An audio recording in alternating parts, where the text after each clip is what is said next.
trying to fill a fair new world with joy.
Good morning.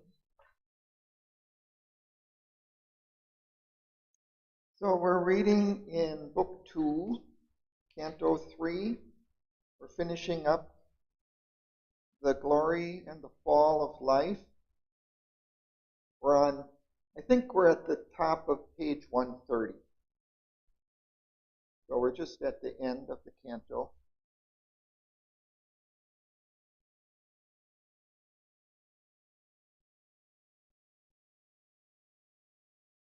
Page 130, right at the top.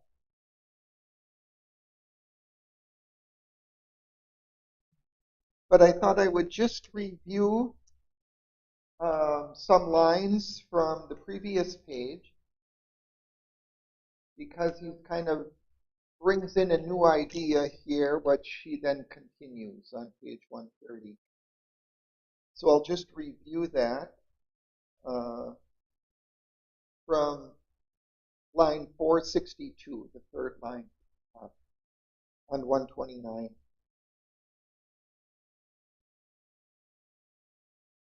Or the fourth line, third line. In the crude beginnings of this mortal world, life was not, nor mind's play, nor heart's desire.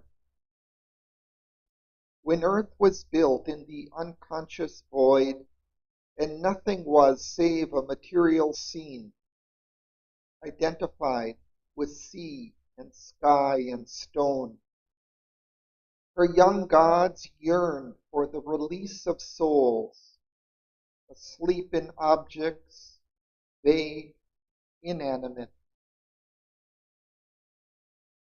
And then skipping down to line 478, in the uncaring trance, it groped for sight, passion for the movements of a conscious heart, famishing for speech and thought and joy and love. In the dull, insensitive wheeling day and night, hungered for the beat of yearning and response. The poised in conscience, taken with a touch, the intuitive silence, trembling with a name. They cry to life, to invade the senseless mold, and in brute forms awake divinity. A voice was heard on the mute rolling globe. A murmur moaned in the unlistening void.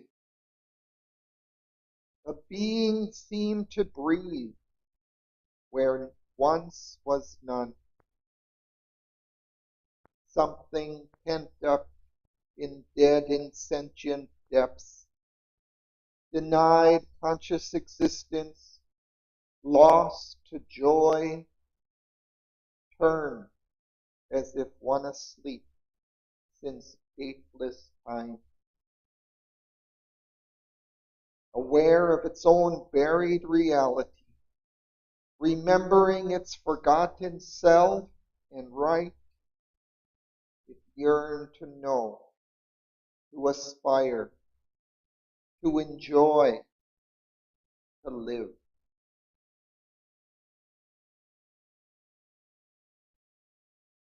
So we will pick up from there on page 130 now. Hinika, would you continue?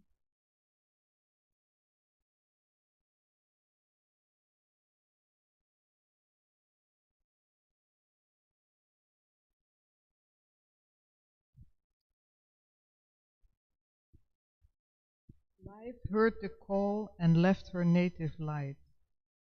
Overflowing from her bright, magnificent plain, on the rigid coil and sprawl of mortal space, here too the gracious, great-winged angel poured her splendor and her swiftness and her bliss, hoping to fill a fair new world with joy. As comes a goddess to a mortal's breast, and fills his days with her celestial clasp, she stooped to make her home in transient shapes. In matter's womb she cast the immortal's fire. In the past woke and hope. Smote with her charm and beauty flesh and nerve, and forced delight on earth's insensible frame. Thanks.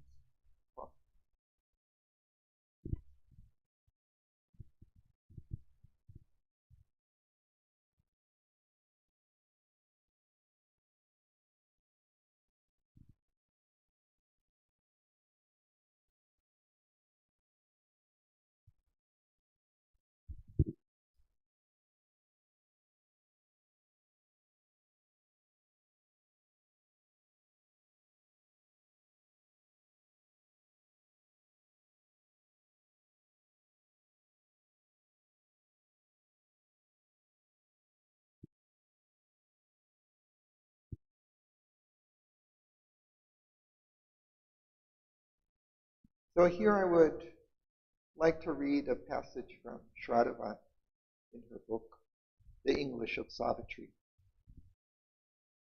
This is on page 194. So responding to this passage, she writes, wherever and whenever there is an aspiration, there is a response. That is how the universe works. So life heard the call and left her native light, leaving her native home of bliss. She overflows from her bright, magnificent plain onto this rigid coil and sprawl of mortal space, our material universe. Even though it is coiling and sprawling over immeasurable distances, our universe is still rigid, stiff and hard and dense. Onto the rigidity of matter, life pours out her splendor and her swiftness and her bliss. In contrast to the inertia and rigidity of matter, the movement of life is fluid and splendid and full of delight. In response to the call of the young gods of earth, the gracious, great-winged angel of life pours out all her possibilities of movement and beauty and bliss on the material universe in the hope of filling a fair new world with joy.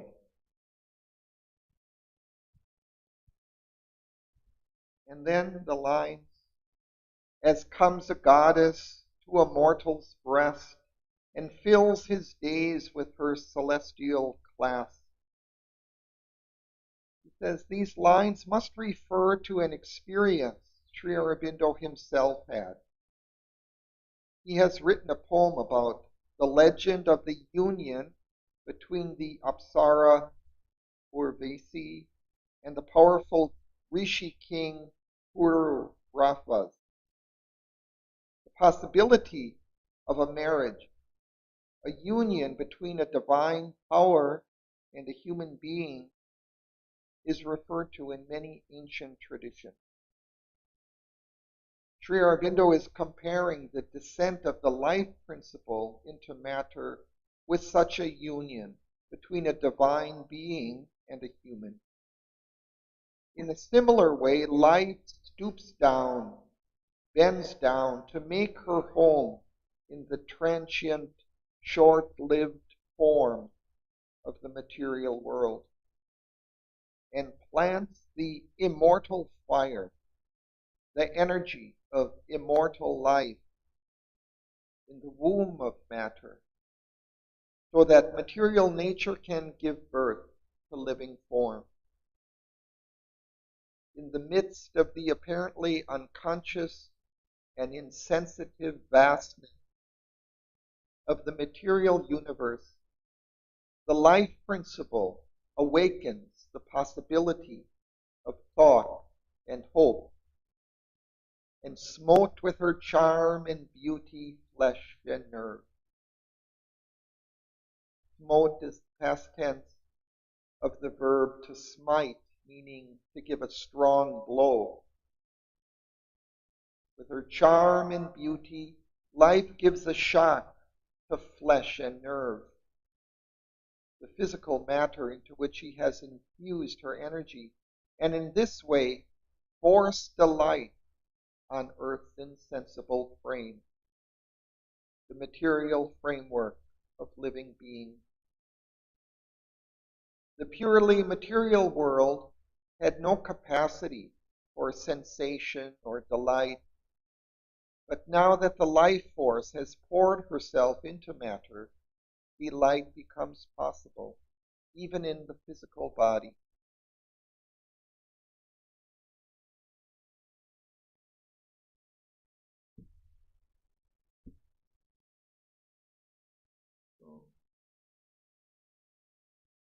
Shall we continue?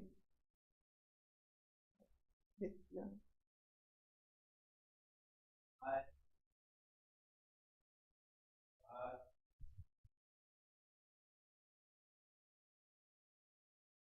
Alive and clad with trees and herbs and flowers.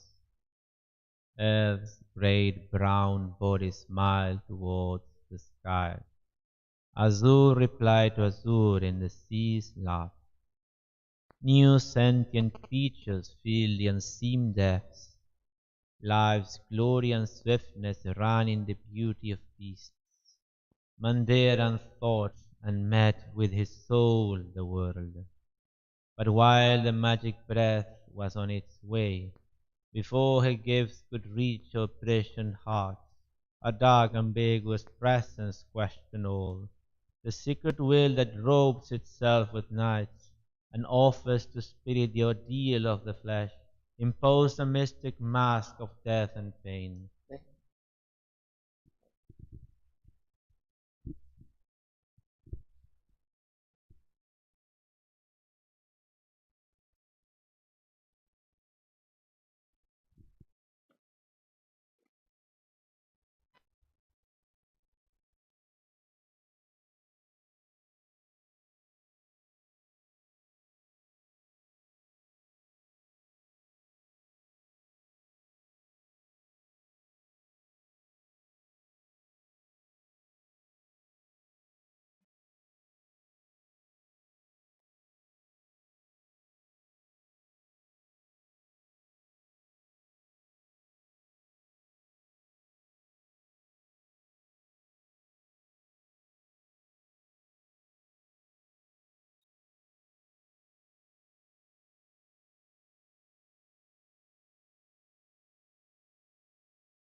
So with the descent of life principle into matter, into the physical world,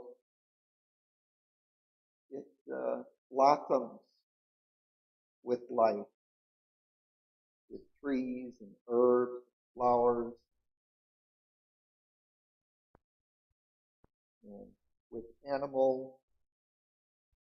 New sentient creatures fill the unseen depths of the sea. Life's glory and swiftness ran, beauty of peace, and man dared, thought, and met with his soul the world.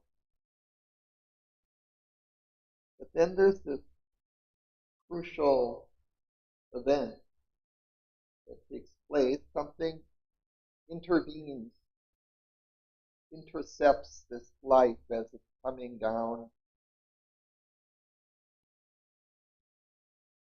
And before her gifts could reach our prisoned heart, a dark, ambiguous presence questioned all.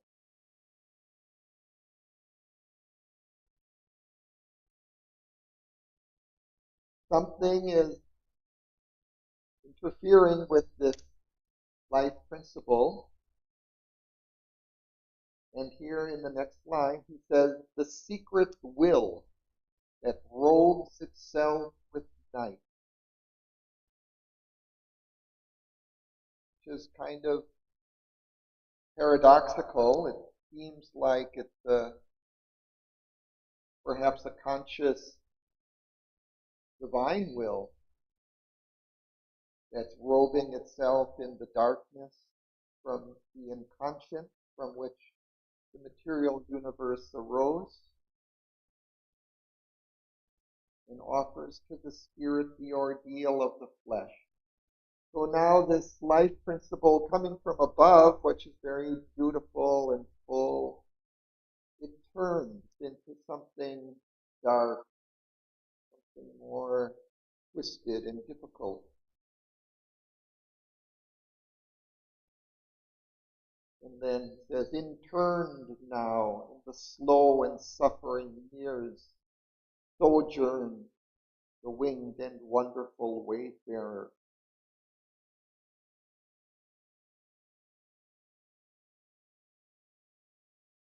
There is an interesting little passage earlier in the poem that is kind of similar. It's in Canto 2, the issue, and starts at the bottom of page 16. I'll just read it. It's not too long. But joy cannot endure until the end. There is a darkness in terrestrial things that will not suffer long, too glad a note. On her, too, flows the inescapable hand, referring to Savitri. The armed immortal bore the snare of time. One dealt with her who meets the burden great, a signer of the ordeal and the path, who chooses in this holocaust of the soul death, fall, and sorrow as the spirit's goads. The dubious Godhead with his torch of pain lit up the chasm of the unfinished world and called her to fill with her vast self the abyss.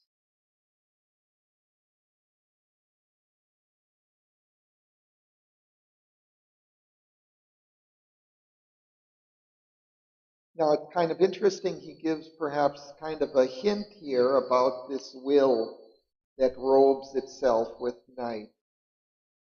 When he says, one dealt with her who meets the burden great, a signer of the ordeal and the path, who chooses in this holocaust of the soul death, fall, and sorrow as the spirit's goads.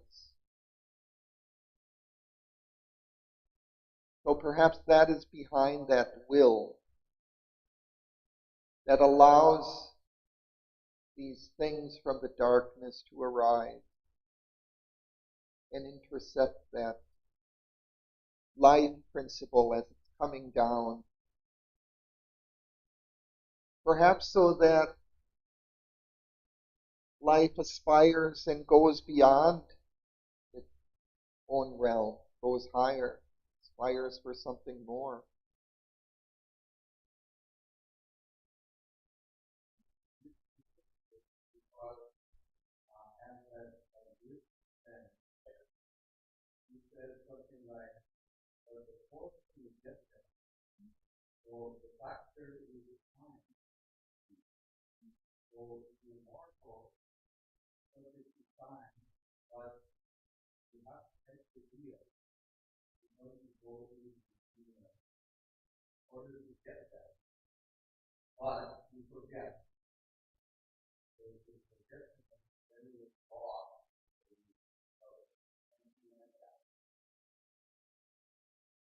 Yeah, yeah, we had that last time we were talking about that memory, the memory quivering and again kind of coming up out of that darkness, sleepless.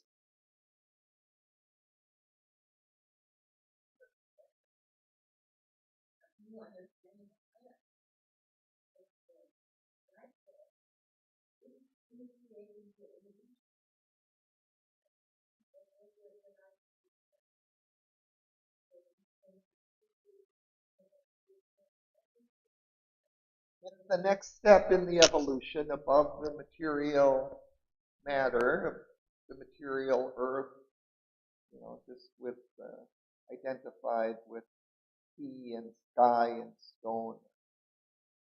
So that's the next. But this also, this darkness is instigating something because it's as he described it earlier, it's the spirit's goad. It's what's poking the evolution and pushing it forward. If we didn't have that darkness, uh, maybe it would just rest satisfied.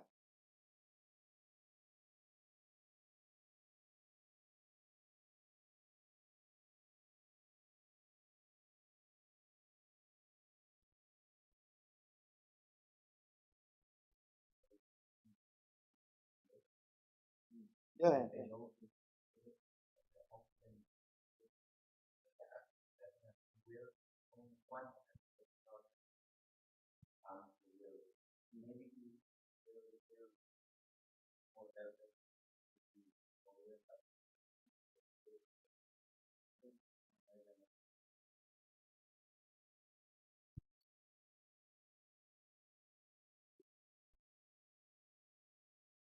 I mean, we can anticipate if we jump way ahead to the end of the poem. There's this death who becomes transformed into this radiant God. So it's like a mask of this divine being.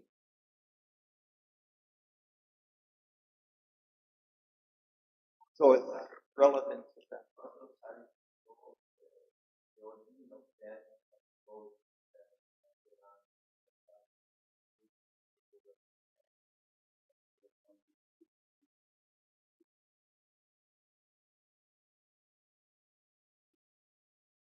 He has to acquire that supramental force in order to overcome death. Also.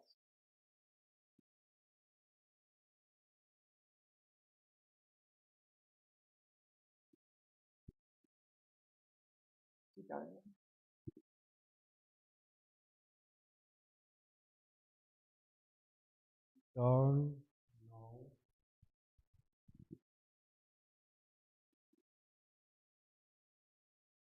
in turn now in the slow and suffering years, sojourn the wings and wonderful wayfarer, and can no more recall her happier state, but must obey the inert inconscient law.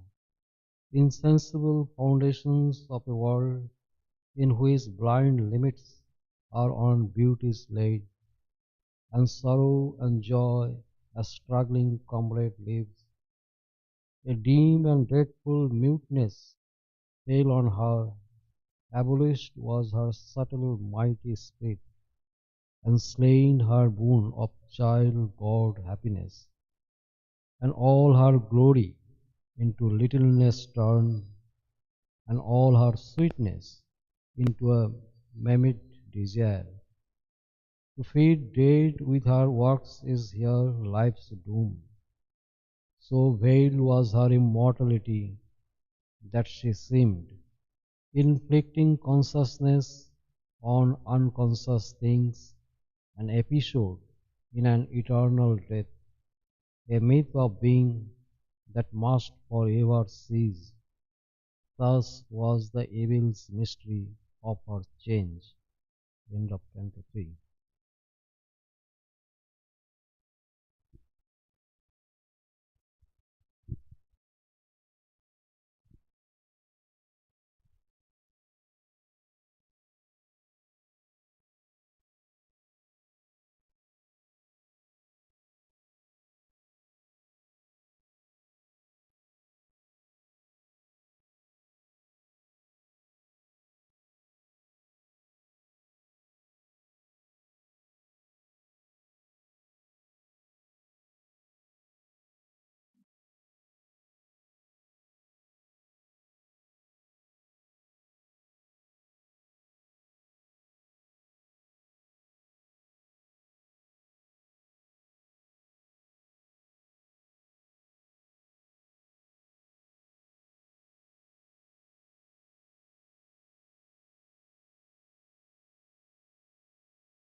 It's interesting that this really shows the contrast between these subtle worlds and how they are reflected in our material world.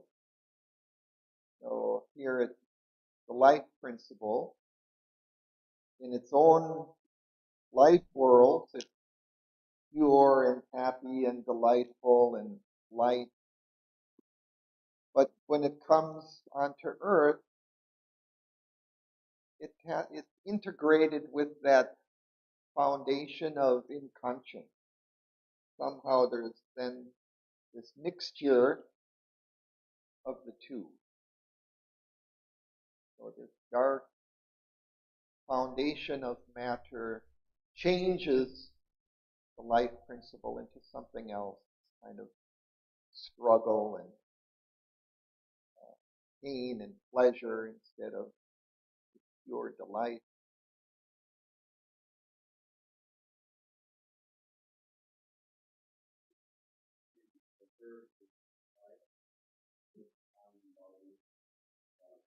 Yeah,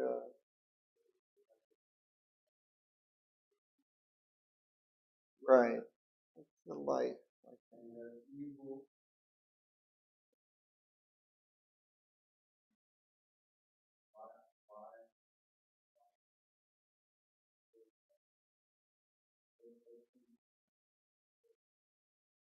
well, I think only in that it's distorted.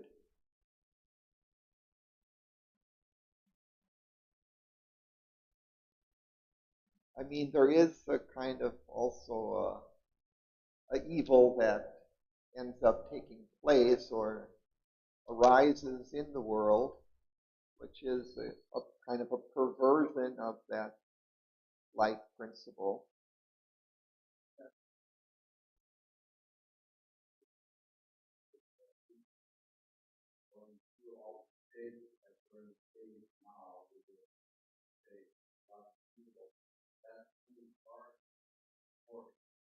Well, of course.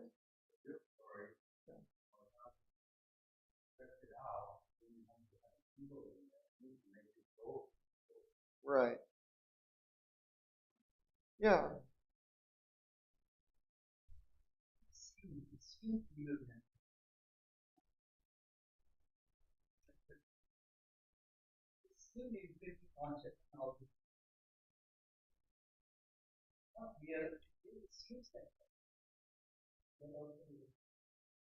Oh, that she so veiled was her immortality that she seemed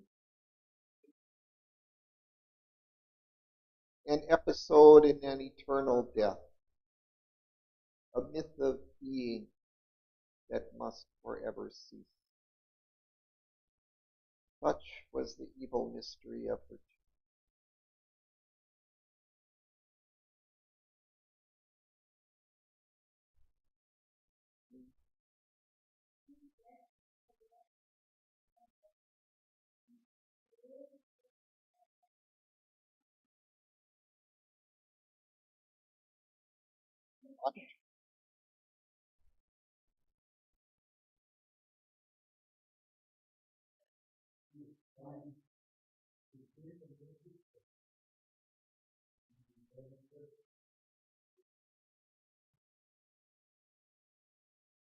You know.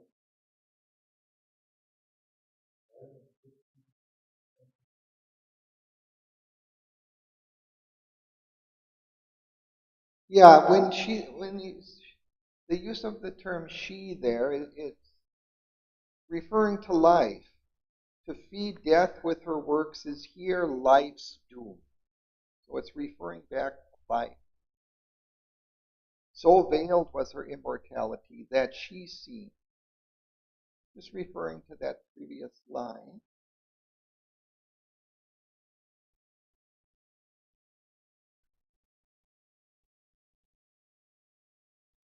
But in any case, she is very much changed.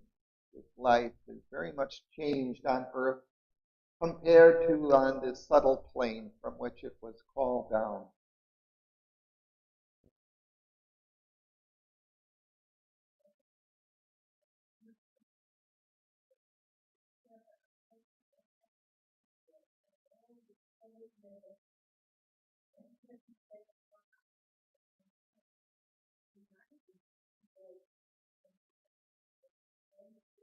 Yeah.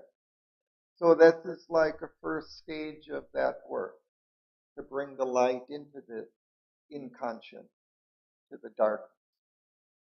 So it's a great feat, actually. I mean, it may seem, you know, small, or it may seem like it's a painful kind of interlude, but it's a great thing that this life has done in order to bring some movement and energy and, into the darkness of the unconscious. No longer just static. It's now alive, moving, searching, striving for something higher.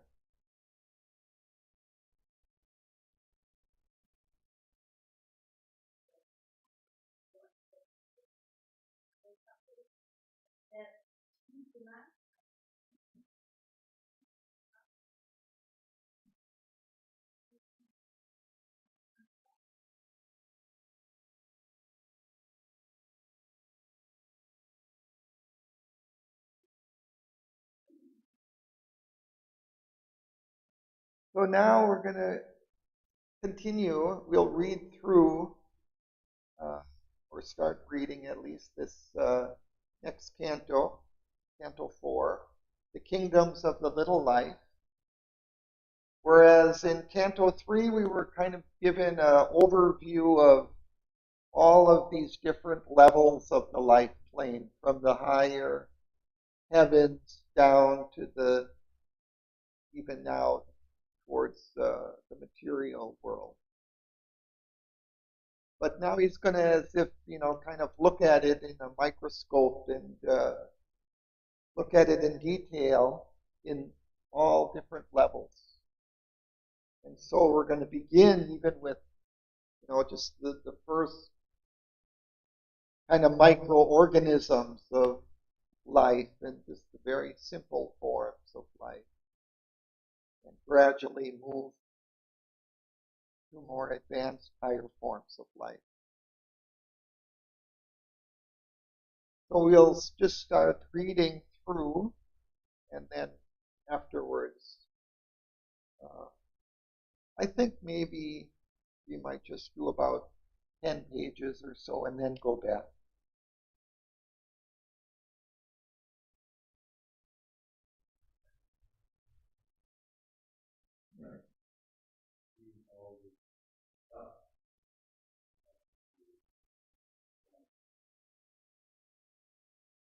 You'll see the life just kind of waking up in matter now.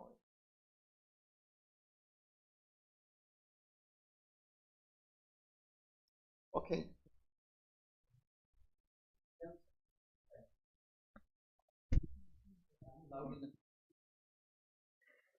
No, but we have to pick it up. A quivering, trepidant, uncertain world, born from the dolorous meeting and eclipse, appeared in the emptiness where her feet had trod, a quick obscurity, a seeking stir. There was a writhing of half-conscious force, hardly awakened from the inconscient sleep, tied to an instinct-driven ignorance, to find itself and find its hold on things. Inheritor of poverty and loss, assailed by memories that fled when seized, haunted by a forgotten uplifting hope, it strove with a blindness as of groping hands to fill the aching and disastrous gap between earth pain and bliss, and from which life fell. A world that ever seeks for something missed, hunts for the joy that earth has failed to keep. Too near to our gates its unappeased unrest, for peace to live on the inert solid globe. It has joined its hunger to the hunger of earth. It has given the law of craving to our lives. It has made our spirits need a fathomless gulf. An influence entered mortal night and day, a shadow overcast the time-bound race. In the troubled stream where leaps a blind heart pulse, the nerve beat of feeling wakes in sense, dividing matter sleep from conscious mind. There strayed a call that knew not why it came. A power beyond earth's scope has touched the earth. The repose that might have been can be no more. A formless yearning passions in man's heart. A cry is in his blood for happier things. Else could he roam on a free sunlit soil with a childlike pain, forgetting mind of beasts, or live happy, unmoved like flowers and trees. Thank you. Ma'am, behind.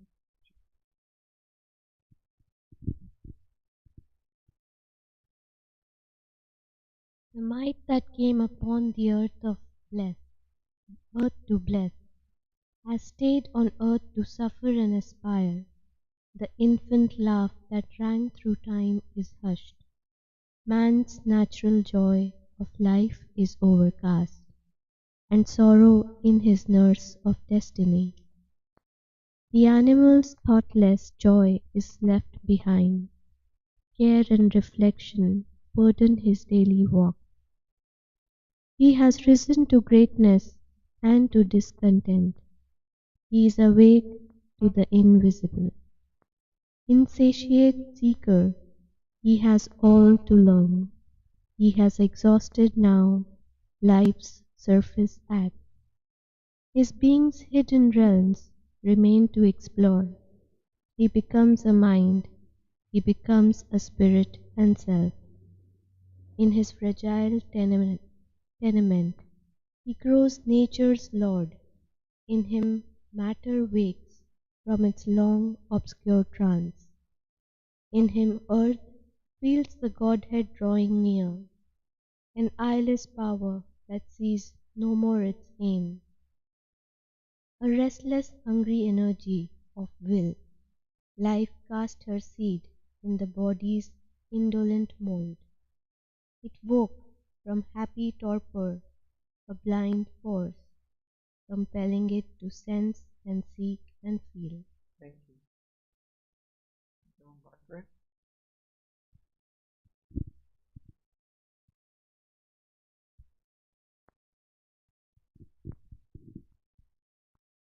In the enormous labor of the void, perturbing with her dreams the vast routine and dead roll of a slumbering universe, the mighty prisoner struggled for release. Alive with her yearning woke the inner self, in the heart she kindled a fire of passion and need. Amid the deep calm of inanimate things arose her great voice of toil and prayer and strife. A groping consciousness in a voiceless world, a guideless sense was given her for her road. Thought was withheld, and nothing now she knew, but all the unknown was hers to feel and clasp. Obeying the push of unborn things towards birth, out of her seal of insentient life she broke, in her substance of unthinking nude soul's strength, that cannot utter what its depths divine, awoke a blind necessity to know. The chain that bound her she made her instrument. Instinct was her, the chrysalis of truth, and effort and growth and striving nescience. Inflicting on the body desire and hope, imposing on unconscious consciousness, he brought into matter's dull tenacity her anguished claim to her lost sovereign right, her tireless search, her vexed uneasy heart, her wandering unsure steps, her cry for change.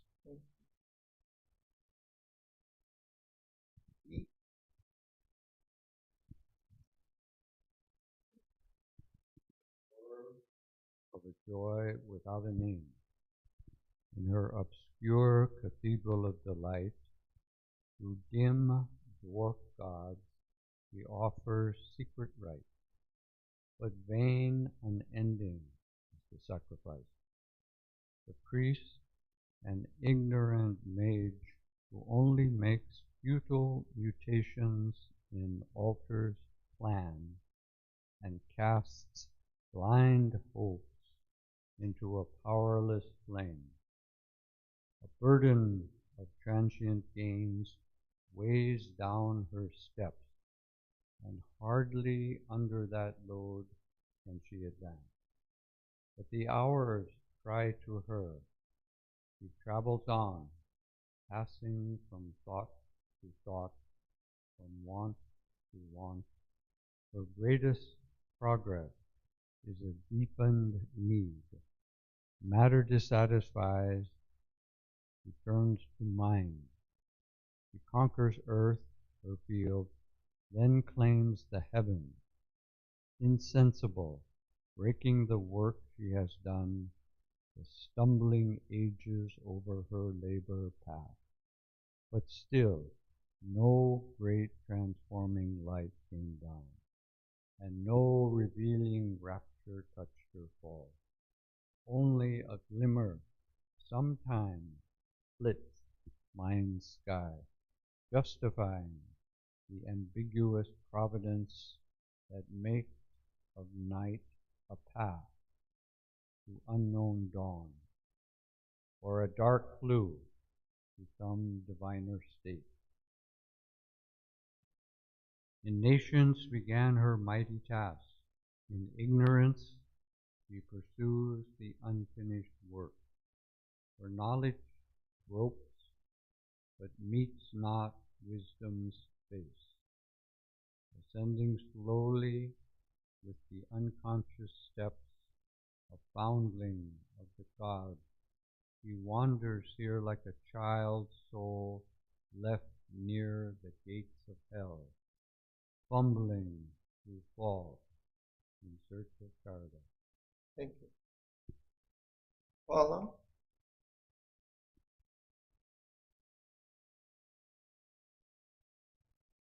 Slow ascension, he must follow her pace, even from her faint and dim subconscious start. So only can earth's last salvation come. For so only could he know the obscure cause of all that holds us back and baffles God in the jail delivery of the imprisoned soul.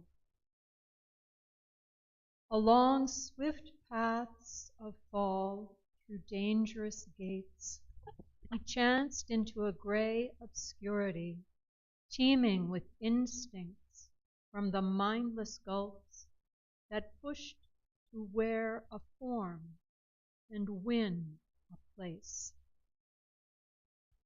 Life here was intimate with death and night, and ate death's food that she might breathe a while. She was their inmate and adopted waif. Accepting subconscience, in dumb darkness reign, a sojourner, she hoped not any more. There, far away from truth and luminous thought, he saw the original seat, the separate birth of the dethroned, deformed, and suffering power.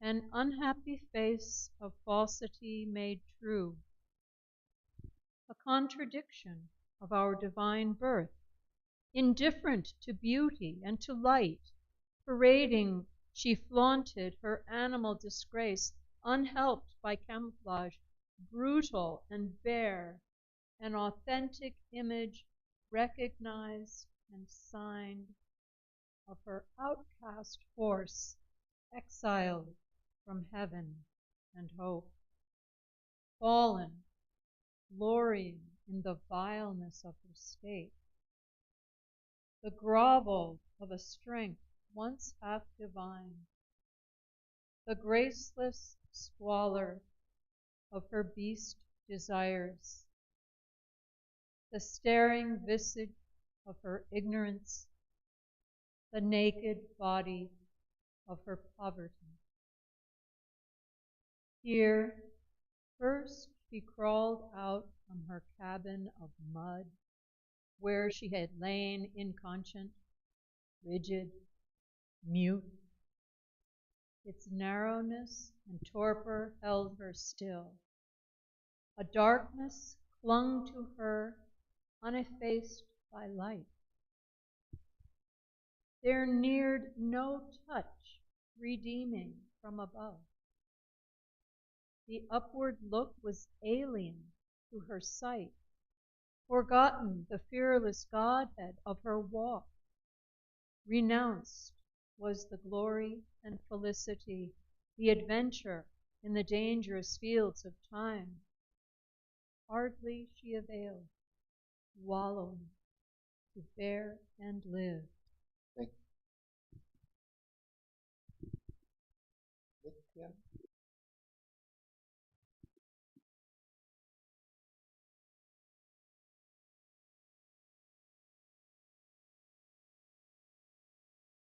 A wide, unquiet mist of seeking space.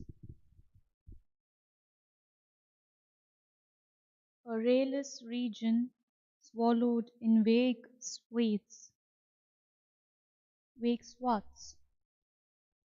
that seemed unnamed, unbodied, and unhoused, a swaddled, visionless, and formless mind asked for a body to translate its soul. Its prayer denied, it fumbled afterthought. As yet not powered to think, hardly to live, it opened into a weird and pygmy world, where this unhappy magic had its source. On dim confines where life and matter meet, he wandered among things half seen, half guessed, pursued by ungrasped beginnings and lost ends. Their life was born but died before it could live. There was no solid ground, no constant drift, only some flame of mindless will had power. Himself was dim to himself, half felt, obscure, as if in a struggle of the void to be. In strange domains, where all was living sense, but mastering thought was not, nor cause, nor rule, only a crude child heart cried for toys of bliss. Mind flickered, a disordered infant flow, and random shapeless energies drove towards form, and took each wisp fire for a guiding sun. This blindfold force would place no thinking step. Asking for light, she followed darkness's clue. Thank you.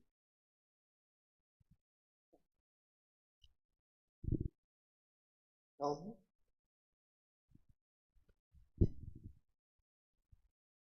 Unconscious power drove towards consciousness. Matter, smitten by matter, glimmered to sense, blind contact, slow reaction, speed out spark of instinct from a closed subliminal bed. Sensations sprouted, some substitutes for thought. Perception answered nature's awakening blows, but still was a mechanical response, a jerk, a leap, a start in nature's dream, and root unchastened impulse jostling ran, heedless of every motion but their own, and, darkling, flashed with darker than themselves, free in a world of settled anarchy. The need to exist, the instinct to survive, engrossed the tense, precarious moment's will, and an unseeing desire held out for food. The gusts of nature were the only law. Force wrestled with force, but no result remained. Only were achieved a nescient grasp and drive, and feelings and instinct, knowing not their source, sense pleasure and sense pangs soon caught, soon lost, and the brute motion of unthinking life. It was a vain, unnecessary world, whose will to be brought poor and sad result, and a meaningless suffering and a grey unease. Nothing seemed worth the labor to become.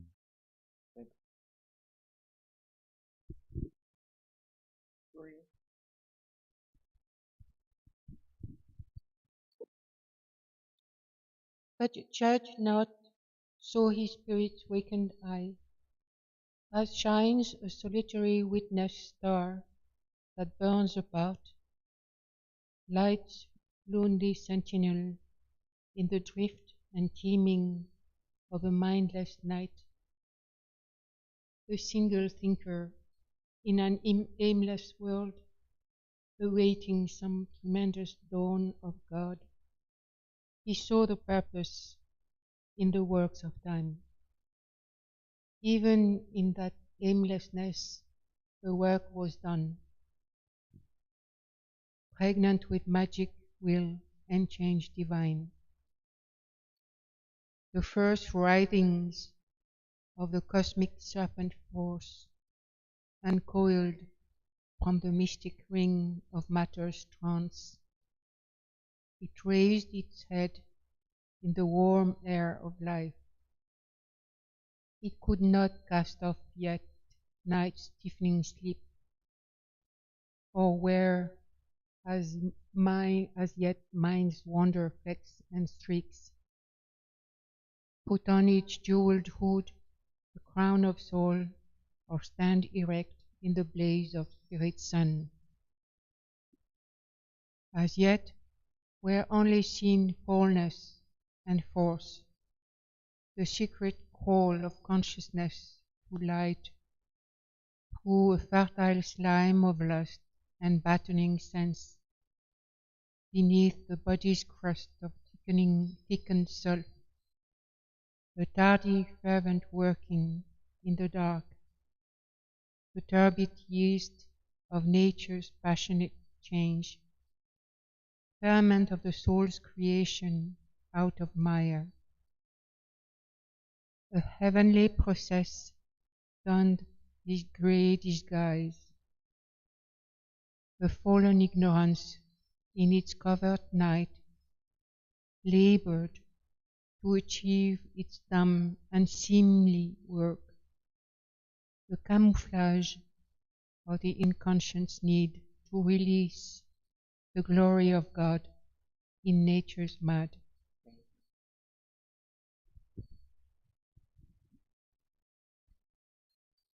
His sight, spiritual in embodying orbs, could pierce through the gray phosphorescent haze and scan the secrets of the shifting flux that animates these mute and solid selves and leads the thought and longing of the flesh and the keen lust and hunger of its will. This too he tracked along its hidden stream and traced its acts to a miraculous fount, a mystic presence none can probe nor rule, creator of this game of ray and shade, in this sweet and bitter paradoxical life, asks from the body the soul's intimacy, and by the swift vibration of a nerve links its mechanic throbs to light and love. It summons the spirit's sleeping memory up from subconscious depths beneath time's foam, oblivious of their flame of happy truth, arriving with heavy eyes that hardly see. They come disguised as feelings and desires, like weeds upon the surface, float a while, and rise and sink on a somnambulous tide. Impure, degraded though her motions are, always a heaven truth broods in life's deep. In her obscurest members burns that fire.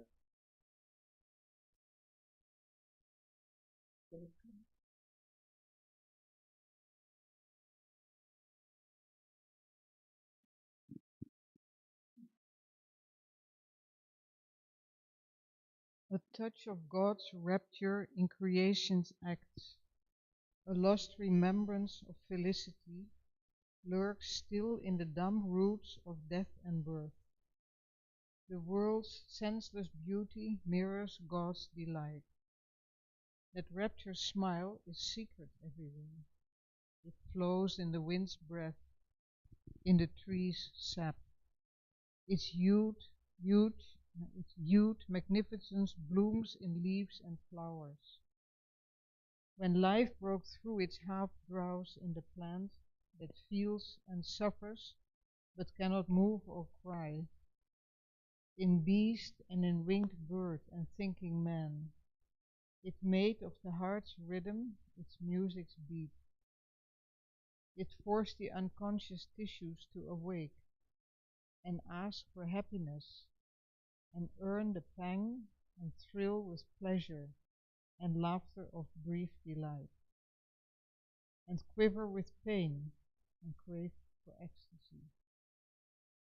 Imperative, voiceless, ill understood, too far from light, too close to being's core, born strangely in time from the eternal bliss, it presses on heart's core and vibrant nerve. Its sharp, self-seeking tears are consciousness. Our pain and pleasure have that sting for cause, instinct with it, but blind to its true joy. The soul desires leaps out towards passing things. All nature's longing drive none can resist, comes surging through the blood and quickened sense. An ecstasy of the infinite is her cause.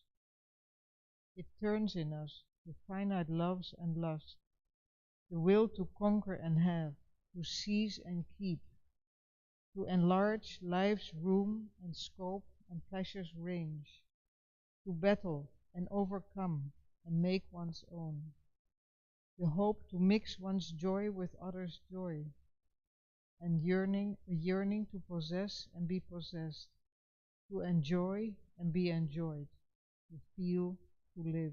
Thank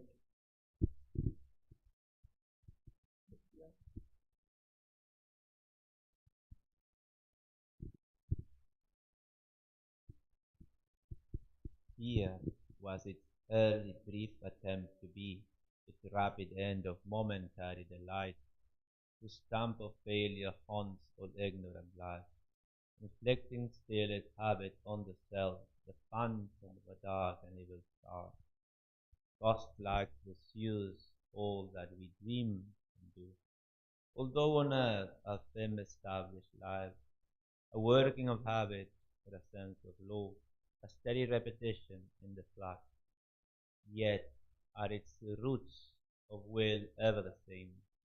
This passion is the stuff of which we are made. This was the first cry of the awakening world. It clings around us still and clumps to God. Even when reason is born and the soul takes form, in beast and reptile and in thinking man it laughs and is the fount of all their life. This too was needed that breath and living might be. The spirit in a finite ignorant world must rescue, so its prescient consciousness pours out in little jets of quivering points from the inconscient sealed infinity. Then slowly it gathers mass, looks up at him. This nature lives tied to her origin. A clutch of neither force is on her still. Out of unconscious depths her instinct leaps. A neighbor is her life in sentient notes. Under this law an ignorant world was made. you.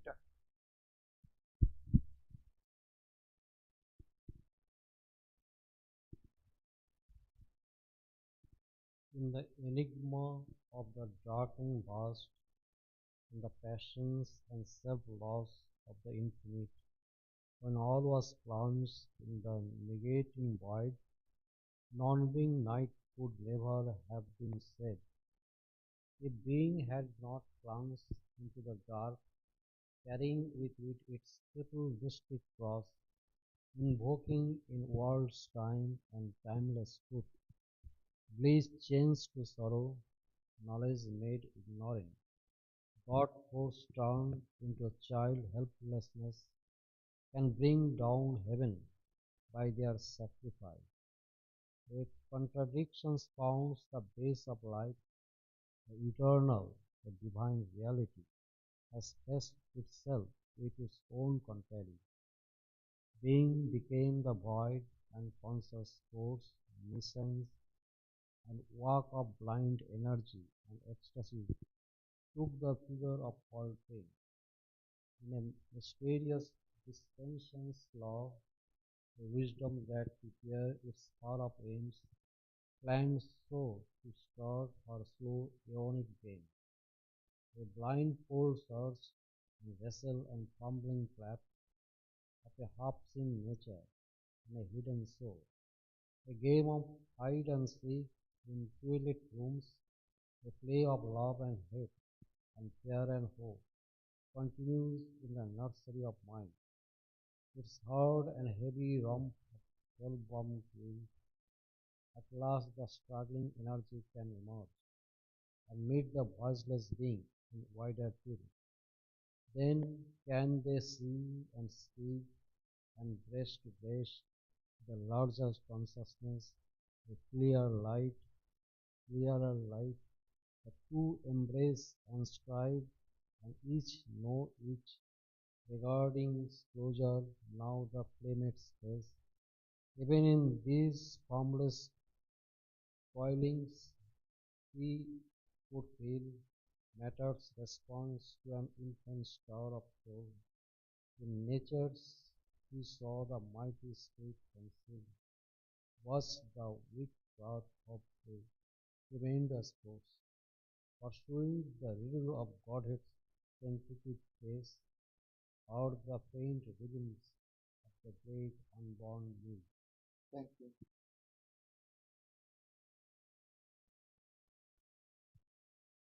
Now I think we go back to the beginning. We'll passage by passage, and then afterwards we'll do.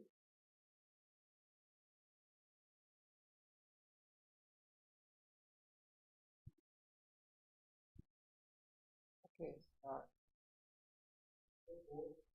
The cadence of the little life. A quivering, trepidant, uncertain world, born from the dolorous beating and eclipse, appeared in the emptiness where her feet had trod, a quick obscurity, a seeking stir. There was a writhing of half-conscious force, hardly awakened from the inconscient sleep, tied to an instinct-driven ignorance to find itself and find its hold on inheritor of poverty and loss, assailed by memories that fled when seized, haunted by a forgotten, uplifting hope, it strove with a blindness as of groping hands to fill the aching and disastrous gap between earth pain and bliss from which life carried.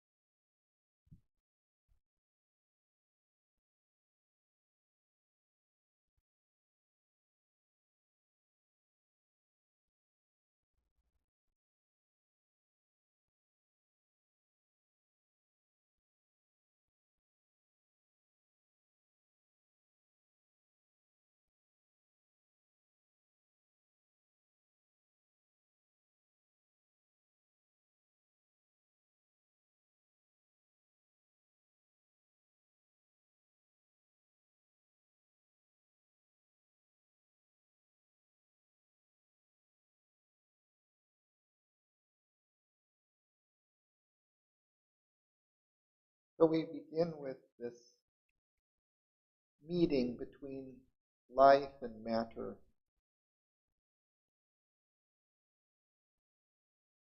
a quivering, trepidant, uncertain world, born from that dolorous meeting and eclipse, the eclipse of light, of light.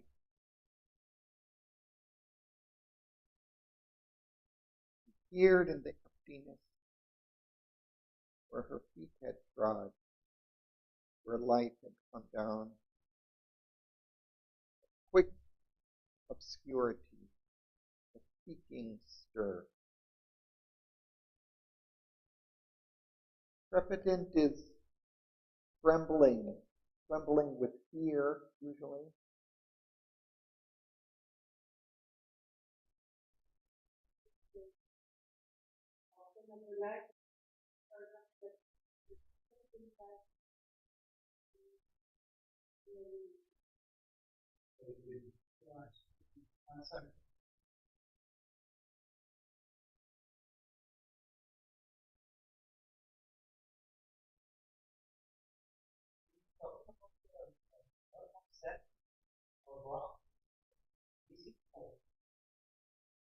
He's talking about the life that's emerging after this fall of life into matter.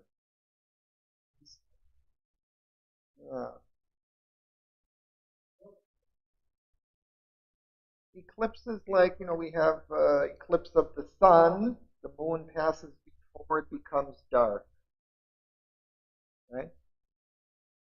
Solar eclipse. So there's an eclipse of the light. It's falling into the darkness. And now just kind of arising from that darkness.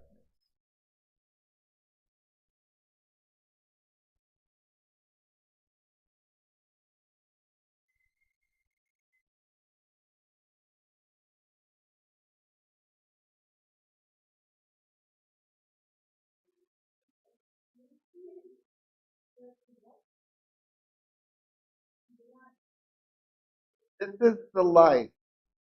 So it's just a kind of a moving obscurity, a seeking stir. It's just a kind of a movement, but it's kind of searching for something. It's reaching out around itself to see what is there in the darkness. A writhing of half-conscious force. Writhing is this kind of movement like worms make in the mud.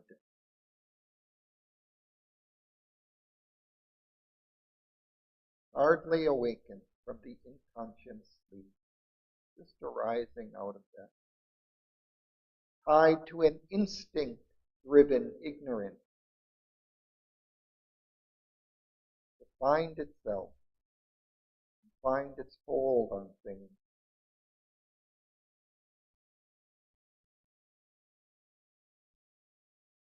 Inheritor of poverty and loss. Lost everything. That it had come from that higher life world.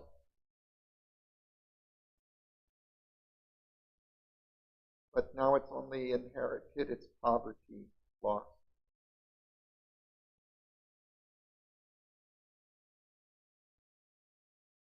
It has some vague memories that come of kind of a greater existence, of a life, of light, but it can't really hold them.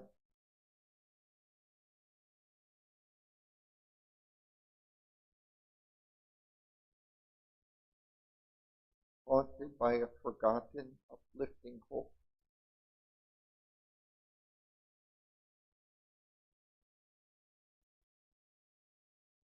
It strove with a blindness, as of groping hands, to fill the aching and disastrous gap between earth pain and the bliss from which light fell.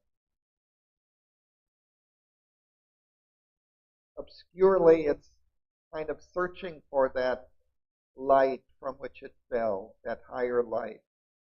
But it doesn't really know, can't really remember it. It doesn't know what it is exactly or where to find it or how to find it.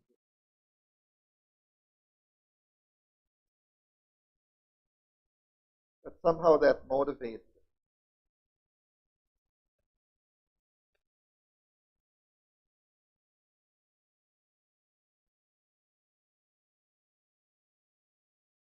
Would you like to continue into that?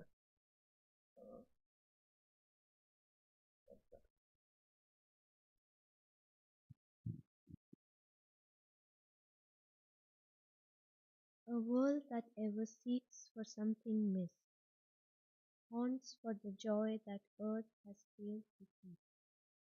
Too near to our gates its unappeased unrest, for peace to live on the inert solid globe. It has joined its hunger to the hunger of earth. It has given the law of craving to our life. It has made our spirits need a fathomless gulf. An influence entered mortal light and day. A shadow overcast the time-born race. In the troubled stream there leaps a blind heart pulse, and the nerve beat of feeling wakes in sense. Dividing matter's sleep from conscious mind, there strayed a fall that knew not why it came. A power beyond earth's scope has touched the earth. The repose that might have been can be no more. A formless yearning passions in man's heart. A cry is in his blood for happier things. Else could he roam on a free sunlit soil, with the childlike, free forgetting mind of peace, or live happy, unmoved, like flowers and trees. Thank you.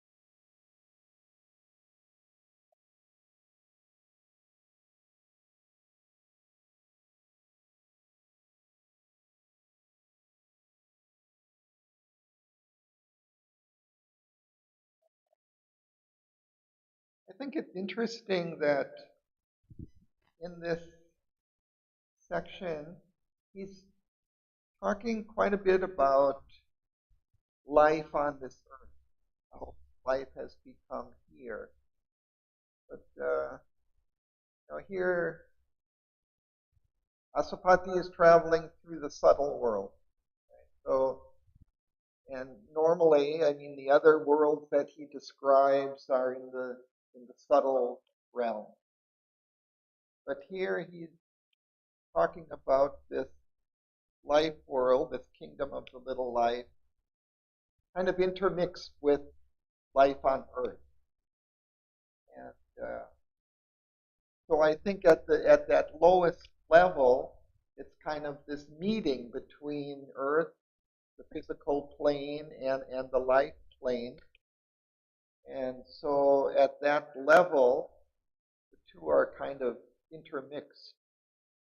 He seems to kind of go from one to the other, from the subtle to the physical world.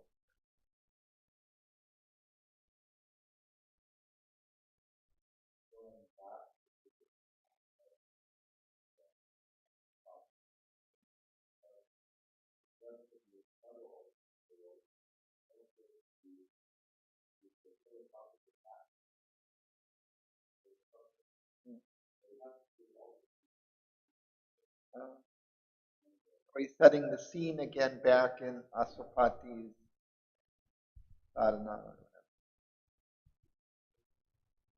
Yeah.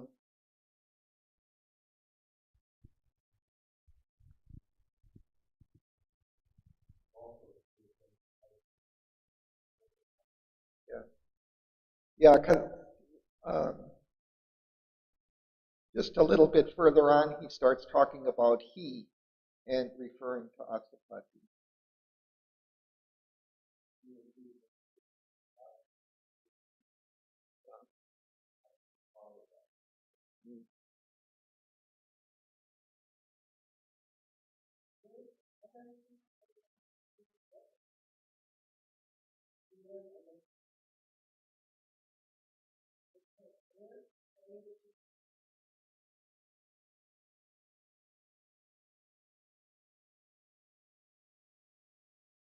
Yeah, so I mean, this is kind of an example of this. He's talking about a world that ever seeks for something missed.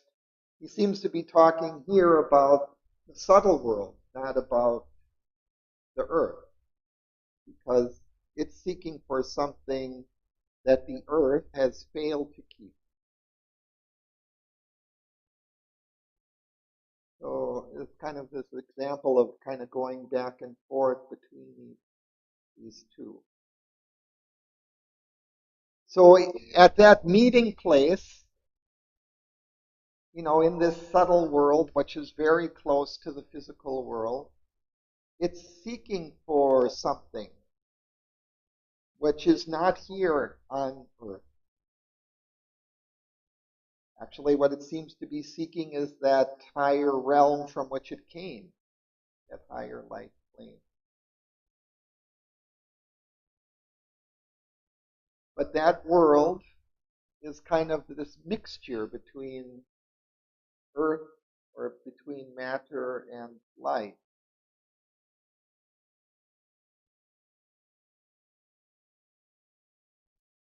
There, the light is changed, becomes something much darker, struggling.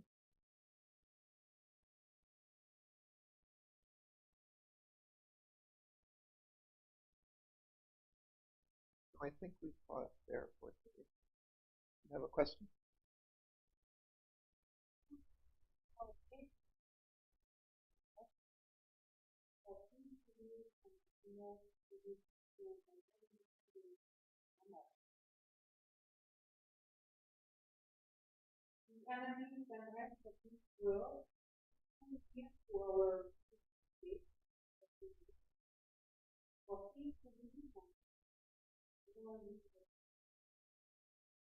Yeah, I'm just trying to find it.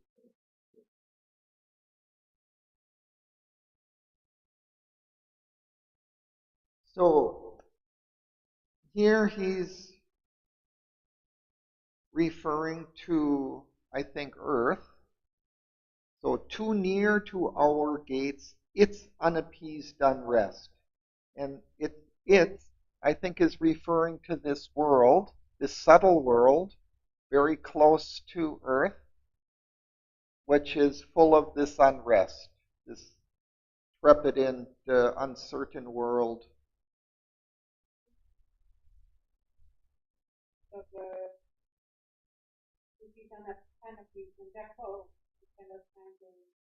So we can't find peace here on earth because we're very close to this subtle world.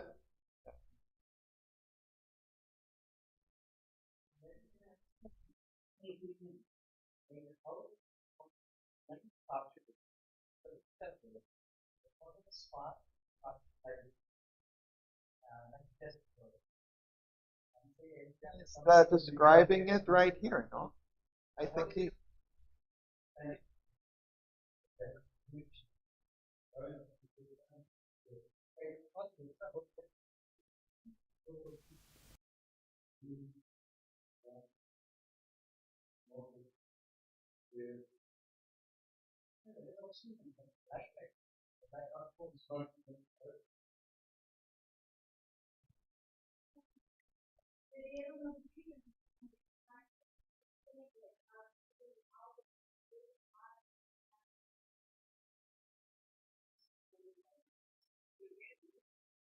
Well, you can. It sounds like you want an answer from a biologist rather than from a Aurobiндonian. So what Sri Aurobindo is saying, how it happened, he's describing right here. But you don't want to accept that. But I think this is a better explanation than a scientific explanation in which this life is coming out of inertia. How can something absolutely inert give rise to something living? I think it can't. It can only happen if there's a life already inside somehow, hidden inside, let's say, as like a seed blossoms because there's something inside of it. But then, even for that seed to blossom, it needs some sun from above. It needs some higher energy to come into it to make it blossom. So similarly, the life that has emerged out of the soil, also needed something from above, not only sun, not only physical matter, but some kind of life principle had to descend into.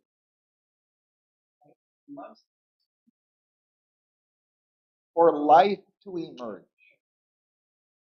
it needs something greater. It needs life. I don't know.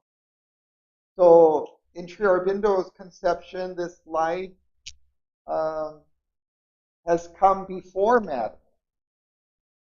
It was, matter has kind of arisen out of life rather than the opposite.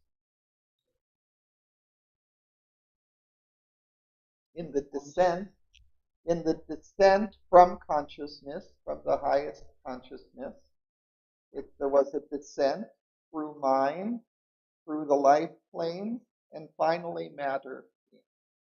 But all of those higher realms are inherent, hidden in the matter, and then only they can fly.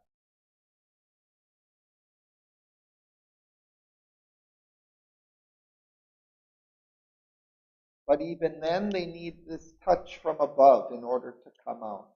Otherwise, it's too inert to do anything.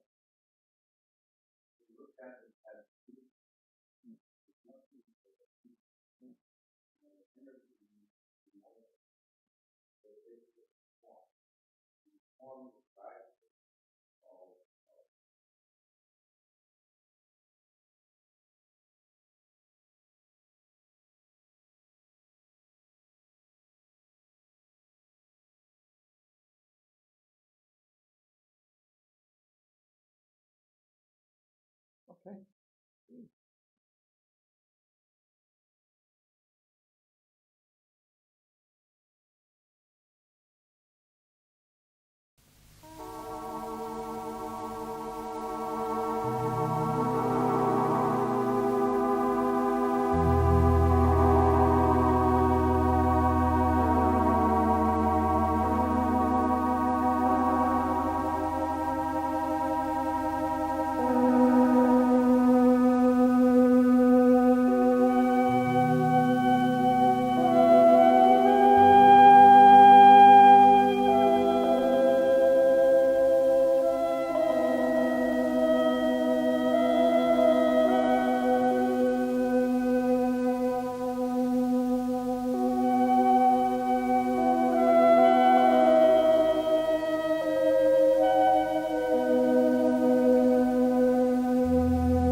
But while the magic breath was on its way, before her gifts could reach our prisoned hearts, a dark, ambiguous presence questioned all.